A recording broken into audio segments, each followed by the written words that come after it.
Little shorts RJ शीतल के साथ।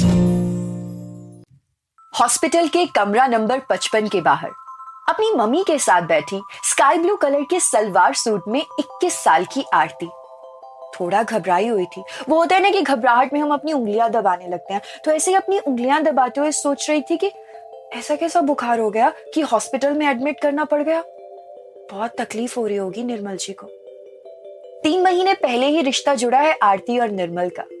सगाई हो चुकी है दोनों की, लेकिन इन 3 महीनों में महज 2 ही बार मिले हैं और आज तीसरी मुलाकात थी आरती और निर्मल की। दिमाग में बहुत सारी बातें पॉपकॉर्न्स की तरह जंप कर रही थी कि इतने में ही उस कमरे से बाहर एक नर्स आई और कहने लगी, आप दोनों में से कोई एक ही पेशेंट से मिल सकता है।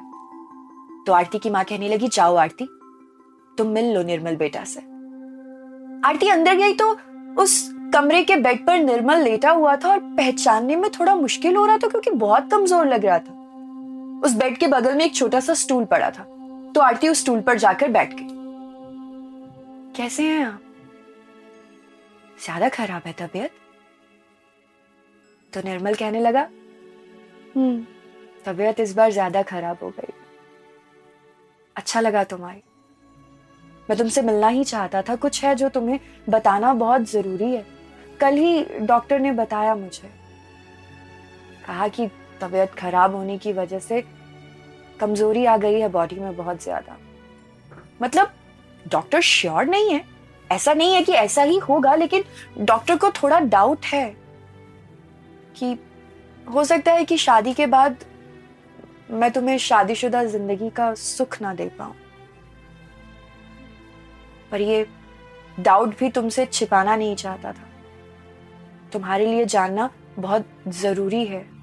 मासूम सी आरती पता नहीं चीजों को ढंग से समझी या नहीं, लेकिन रोते हुए उस कमरे से बाहर चली गई। पूरे रास्ते ऑटो रिक्शा में आरती की माँ उससे पूछती रही, बताओ बेटा क्या हुआ, क्यों रो रही हो तुम, इतने बड़े बड़े आंसू बहा रही हो, बताओ मुझे क्या हुआ।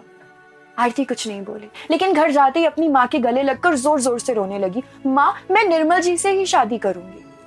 अगर मेरी तबीयत खराब हो जाती तो क्या वो मुझे छोड़ देते? मुझे निर्मल जी से ही शादी करनी। तो आरती की माँ कहने लगी, अरे बेटा, मैं कौन सा तेरी शादी तोड़ रही हूं, क्या हुआ है निर्मल को? तो आरती कहने लगी, कुछ नहीं, वो ठीक हो जाएंगे, बिल्कुल ठीक हो जाएंगे। कुछ तो आवाज आई होगी ना दिल से। दिल ने हल्का सा इशारा किया होगा और उस इशारे को समझकर आरती ने डिसाइड किया कि वो निर्मल से ही शादी करेगी। और आरती के इस डिसीजन ने निर्मल के दिल को हमेशा हमेशा के लिए जीत लिया। दोनों की शादी हो गई और जिंदगी के सफर में आगे बढ़ गए। साल पर साल गुजरते गए और फिर एक शाम रेड कलर की बनारसी सिल्क की साड़ी में सजी हुई आरती आईने के सामने बैठी अपने बालों में गजरा लगा रही थी कि निर्मल पीछे से आकर उसकी मदद करने लगा। तो आरती कहने लगी, रहने दीजिए आप, मैं खुद कर लूंगी। अच्छा जी, ऐसा है? अब ऐसा है कि तुम्हारी गुलामी करने की हमें आदत हो गई है, तो नहीं करूंगा तो अजीब लगेगा, चैन नहीं आएगा मुझे। और दोनों एक दूसरे को प्यार से निहारने लगे कि इतने में ही आरती और निर्मल का बेटा आ गया। Mom, dad, what's going on? एक दूसरे को बाद में देख लेना, पार्टी आप ही के लिए रखी गई है, सो पार्टी के लिए लेट हो गए हैं, गेस्ट आ गए होंगे। आप ही की शादी की 25वीं सालगिरह है। और दोनों और मुस्कुराने लगे, एक दूसरे का हाथ थामा और पार्टी के लिए निकल गए।